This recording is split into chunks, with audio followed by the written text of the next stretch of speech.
Assalamualaikum warahmatullahi wabarakatuh. Hari ini saya akan membahas pasangan dari teori permintaan yang sudah pernah kita kaji bersama, yakni tentang teori penawaran. Hal-hal yang akan kita bahas dalam teori penawaran itu ada 6, sama seperti dalam teori permintaan kemarin, yakni tentang pengertian, kemudian penentu penawaran, daftar penawaran, kurva penawaran, gerakan sepanjang kurva penawaran, dan pergeseran kurva penawaran. Kita akan mulai dari yang pertama, yakni tentang pengertian. Teori penawaran. Apa itu teori penawaran? Teori penawaran itu adalah teori yang menjelaskan tentang ciri hubungan antara jumlah penawaran dan faktor-faktor yang mempengaruhinya. Jadi kalau Anda masih ingat teori permintaan kemarin, teori permintaan itu teori yang menerangkan tentang ciri hubungan antara jumlah permintaan dan faktor-faktor yang mempengaruhinya. Jadi di sini hanya yang membedakan hanya satu kata, jadi kata dalam permintaan diganti dengan kata penawaran. Dan kalau dalam teori permintaan itu fokusnya adalah pada sisi pembeli atau konsumen, untuk teori penawaran kebalikannya, jadi kita fokus analisisnya pada sisi penjual atau produsen. Kemudian untuk penentu penawaran, jadi faktor-faktor yang menentukan penawaran. Penawaran suatu barang itu ditentukan oleh beberapa faktor, diantaranya adalah harga barang itu sendiri, harga barang lain, biaya produksi, tujuan perusahaan, dan tingkat teknologi.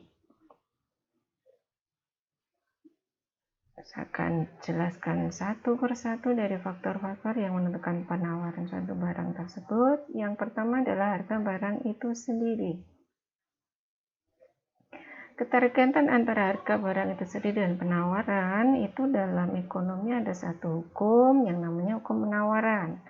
Anda masih ingat keterkaitan antara harga barang itu sendiri dengan permintaan? Dalam teori permintaan kemudian ada satu hukum yang namanya hukum permintaan. Dalam teori penawaran pun ada satu hukum yang namanya hukum penawaran. Jadi hukum penawaran itu satu pernyataan yang menjelaskan keterkaitan antara penawaran suatu barang dengan harga. Bagaimana bunyi hukum penawaran? Makin rendah harga suatu barang, maka makin sedikit penawaran terhadap barang tersebut. Begitu juga sebaliknya, makin tinggi harga suatu barang, maka semakin banyak penawaran terhadap barang tersebut. Itu kalau Anda bandingkan dengan hukum permintaan. Kalau hukum permintaan kemarin, apabila harganya rendah, maka permintaannya akan naik, dan kalau harganya naik, harganya tinggi, permintaannya akan turun. Tapi kalau dalam teori penawaran, dalam hukum penawaran, makin rendah harga, maka makin sedikit penawaran terhadap barang tersebut, dan juga kalau makin tinggi harga, maka penawarannya akan semakin tinggi. Nah, sama seperti dalam teori permintaan, atau dalam hukum permintaan ada asumsi ceteris paribus. Masih ingat bagaimana ceteris paribus? Ceteris paribus adalah faktor lain tidak mengalami perubahan. Artinya apa? Pernyataan yang ada dalam hukum penawaran itu akan sesuai yang apa dalam pernyataan tersebut apabila faktor selain harga tidak berubah. Jadi faktor selain harga barang itu sendiri tidak berubah. Nah, kalau faktor selain harga barang itu sendiri berubah, apa yang ada dalam hukum penawaran itu belum tentu yang terjadi seperti itu. Maksudnya ceteris paribus itu seperti itu.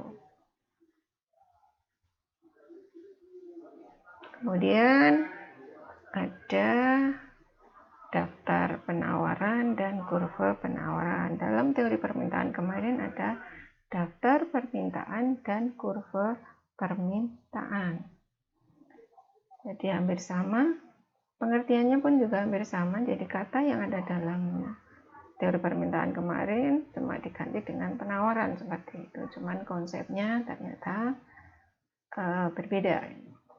Daftar penawaran itu satu tabel di mana di dalamnya adalah angka-angka yang menjelaskan hubungan antara harga dan jumlah barang yang ditawarkan. Jadi dia berupa sebuah tabel. Kemudian kalau kurva penawaran itu adalah sebuah kurva, di mana dalam kurva itu atau dalam grafik itu dia juga menjelaskan keterkaitan antara harga dan jumlah barang yang ditawarkan. Dan kurva penawaran itu bisa digambarkan dari daftar penawaran. Contohnya ini daftar penawaran, ada satu kondisi, ada satu keadaan, PGRST, kemudian harganya berangsur-angsur turun dari 500 ke 400, 300, 200, dan seterusnya. Kemudian jumlah yang ditawarkan dari 1.300, kemudian naik turun ke 900, 600, 400, dan 200.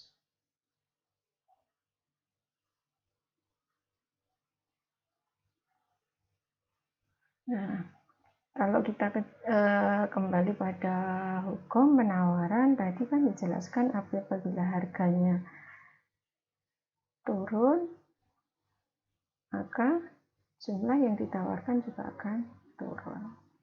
QS. Sebaliknya kalau harganya naik, maka jumlah yang ditawarkan akan naik juga. Nah, itu Anda bisa lihat dari daftar penawaran tersebut. Penjelasannya adalah seperti itu. Kemudian dari daftar penawaran bisa dibuat sebuah grafik yang namanya apa tadi, kurva penawaran. Jadi kalau dari data dalam daftar penawaran tadi digambarkan akan bentuknya seperti ini. Nah, bagaimana cara membuat grafiknya? Kalau kita lihat tadi, nah, keterkaitannya kan harga 500, jumlah yang ditawarkan 1.300, harganya turun 400, jumlah yang ditawarkan 900, harganya 300, jumlah yang ditawarkan 600, dan seterusnya. Jadi PGRST. Nah, sama seperti dalam membuat kurva permintaan, pertama adalah harus dibuat dua buah garis yang tegak dan lurus, di mana sumbu tegaknya adalah untuk variabel harga, sumbu yang vertikalnya adalah untuk variabel jumlah yang ditawarkan. Jadi bisa ditulis GS atau tulis G gitu aja juga tidak apa-apa. Jadi kalau GS cuma untuk membedakan bahwa S itu adalah tingkatan dari satu, yakni penawaran. Nah, kita buat titik-titik di sumbu vertikal dan horizontal dengan mempertimbangkan angka-angka yang ada dalam daftar penawaran tadi. Jadi kalau P-nya tadi 500 sampai 100, berarti per lalu kita buat 100. Oke, 100, 200, 300, 400, 500, 100,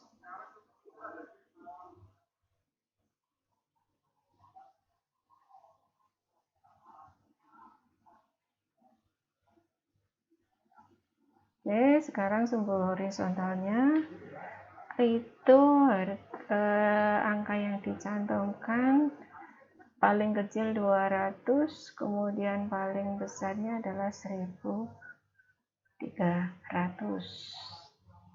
Nah, ini mau dibuat berapa? 200-an boleh, 400-an juga boleh. Oke, mungkin untuk paling gampangnya kita buat aja 200. 200, 400, 600, 900, 1.200, 1.400, 200, 400, 600, 900, 1.000, 1.200, dan 1.400. Tentukan titik P. Titik P itu di mana? Titik P pada saat harga 500, jumlah yang ditawarkan 1.300. Ya, 1.300 itu berarti tengah-tengah di sini. Kita tarik garis ke atas. Aduh, nggak bisa lurusnya ya. Kemudian di sini kita baca lurus. Ini adalah titik P.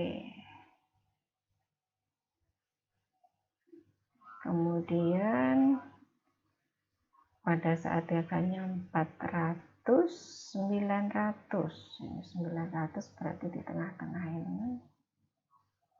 Anggap aja ini 900. Ini di sini 400. Ini adalah titik Q. Titik R 300 PA harganya, kemudian jumlahnya 600, 300, 600. Ini titik R. Kemudian titik S 200, 400, 400. Ini adalah titik S. Dan terakhir T adalah 100, harga jumlah yang ditawarkan adalah 200. Ini titik T. Kita hubungkan titik-titik itu dengan sebuah garis. Nah, ini anggap aja ini melewati titik tadi. Nah, ini adalah kurva penawaran. Ini disingkat dengan S.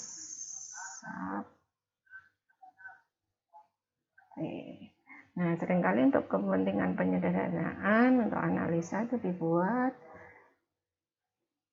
untuk kurva penawaran itu, oke, di sini sebuah garis lurus yang naik dari kiri bawah kanan atas. Yes. Nah, kenapa kurva penawaran itu naik dari kiri atas kanan bawah? Itu tidak lain adalah karena dia sesuai dengan apa yang ada dalam hukum penawaran, di mana dalam hukum penawaran tadi kalau B-nya naik maka Q-nya juga akan naik, kalau B-nya turun Q-nya juga akan turun. Nah, ini pasti grafiknya akan berupa sebuah garis yang naik dari kiri bawah ke kanan atas. Di dua buah variabel di mana keterkaitannya itu adalah positif atau hubungannya positif, itu pasti grafiknya naik dari kiri bawah ke kanan atas. Maksudnya positif itu adalah pergerakan dua variabel itu searah. Kalau B-nya naik, Q-nya naik, itu maksudnya adalah positif. B turun, Q turun, itu juga positif. Jadi pergerakan dua variabel searah, itu hubungan yang positif. Itu untuk menggambarkan kurva penawaran. Kemudian faktor selain harga barang itu sendiri. Jadi tadi ada harga barang lain. Sama seperti dalam teori permintaan, harga barang lain itu juga berpengaruh terhadap penawaran. Jadi kalau barang lain ada yang bersifat bersaing atau substitusi, bisa juga bersifat pelengkap.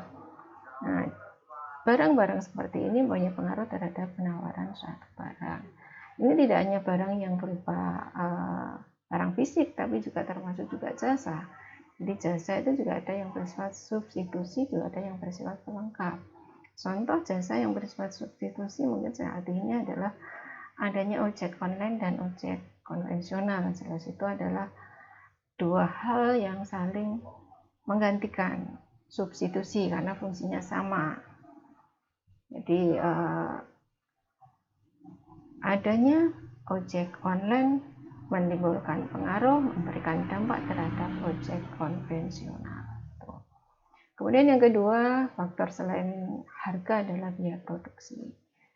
Biaya produksi ini adalah pembayaran terhadap faktor produksi, jelas dia akan menentukan biaya produksi. Nah, kenaikan biaya produksi itu bisa berdampak pada menurunnya keuntungan perusahaan kalau perusahaan tidak mengimbanginya dengan kenaikan harga. Jadi dengan adanya kenaikan biaya produksi, kalau harganya tetap, maka keuntungan perusahaan jelas akan berkurang. Nah, kalau keuntungan itu sudah tidak menarik bagi suatu usaha, akan mendorong untuk beralih ke jenis usaha lain. Berarti kan penawarannya akan berpengaruh. Biaya produksi berpengaruh terhadap penawaran. Kemudian yang berikutnya adalah tujuan perusahaan. Dengan tujuan yang berbeda akan berdampak pada perbedaan dalam penentuan tingkat produksi. di tujuan, misalkan tujuan suatu perusahaan itu adalah memaksimumkan laba atau keuntungan, maka di dalam penggunaan kapasitas produksi, perusahaan tidak akan menggunakannya secara maksimal, tapi dia akan menggunakannya pada tingkat kapasitas yang memaksimumkan keuntungan. Berbeda sebaliknya, kalau tujuan perusahaan itu adalah memaksimumkan produksi. Nah, biasanya ini terjadi pada perusahaan-perusahaan yang memenuhi hajat hidup orang banyak. Jadi dia berusaha memproduksi sebanyak-banyaknya supaya kebutuhan masyarakat itu bisa terpenuhi. Jadi kalau seperti itu, kapasitas produksi akan digunakan secara maksimal. Kemudian faktor berikutnya adalah teknologi. Saya yakin Anda semua juga sepakat bahwa teknologi itu sangat berpengaruh terhadap perkembangan ekonomi suatu negara. Jadi dengan adanya penggunaan teknologi yang semakin modern, itu akan mendorong ekonomi suatu negara itu semakin berkembang, kenaikan produksinya juga bisa dilakukan. Jadi kemajuan teknologi itu dapat mengurangi pada biaya produksi, bisa ditekan, kemudian dari sisi produktivitasnya bisa ditingkatkan, dan biasanya mutu atau kualitasnya lebih bagus. Jadi teknologi jelas sangat berpengaruh terhadap penawaran satu barang. Berikutnya ada dua istilah yang juga hampir sama. Anda masih ingat dalam teori permintaan ada gerakan sepanjang kurva permintaan dan pergeseran kurva permintaan. Di sini pun dalam teori penawaran itu ada dua istilah yang hampir sama, yakni gerakan sepanjang kurva penawaran dan pergeseran kurva penawaran. Apa yang membedakan? Yang membedakan juga hampir sama dengan teori permintaan. Jadi kalau dalam teori permintaan kemarin sambil mengingat ya, gerakan sepanjang kurva permintaan itu terjadi kalau yang berubah adalah harga barang itu sendiri. Di sini pun gerakan sepanjang kurva penawaran itu terjadi juga apabila yang terjadi adalah harga barang itu sendiri yang berubah. Bisa naik atau makin tinggi atau turun atau makin rendah. Jadi kalau yang terjadi itu adalah harga barang itu sendiri yang berubah, maka dampaknya atau pengaruhnya terhadap kurva penawaran adalah gerakan sepanjang kurva penawaran. Jadi hanya pada satu kurva penawaran, pindah posisi dari satu titik ke titik yang lain. Itu kalau harga barang itu sendiri yang berubah. Kemudian pergeseran kurva penawaran. Sama seperti dalam permintaan ada pergeseran kurva permintaan. Kemarin adalah penjelasannya terjadi apabila yang berubah faktor lain selain harga barang itu sendiri. Di dalam teori penawaran pun pergeseran kurva penawaran itu terjadi apabila yang berubah adalah faktor lain selain harga barang itu sendiri. Jadi kalau faktor selain harga barang itu sendiri berubah, bisa menyebabkan kurva penawaran itu geser, pindah dari satu kurva penawaran yang satu dengan kurva penawaran yang lain. Bergeser bisa ke kanan, bisa bergeser ke kiri, bisa menambah, bisa berkurang. Ini, jadi kalau yang ada di sebelah kiri, itu adalah gerakan sepanjang kurva penawaran, jadi hanya pindah dalam satu grafik ini saja. Hanya naik turun dalam satu kurva ini saja. Itu gerakan sepanjang kurva penawaran. Nah, kalau pergeseran kurva penawaran itu mula-mula itu kurva penawarnya di sini S, di S ini yang paling tengah, itu bisa bergeser ke kanan menjadi S2. Bisa juga bergeser ke kiri menjadi S1. Nah, apa yang menyebabkan terjadinya pergeseran ini adalah faktor selain harga barang itu sendiri. Bisa teknologi, bisa tujuan perusahaan, ya bisa juga tadi biaya produksi. Demikian untuk teori penawaran. Jadi nanti kita akan lanjutkan di materi berikutnya. Terima kasih atas perhatiannya. Mohon maaf bila ada kata yang tidak berkenan, ada kekurangan. Assalamualaikum warahmatullahi wabarakatuh.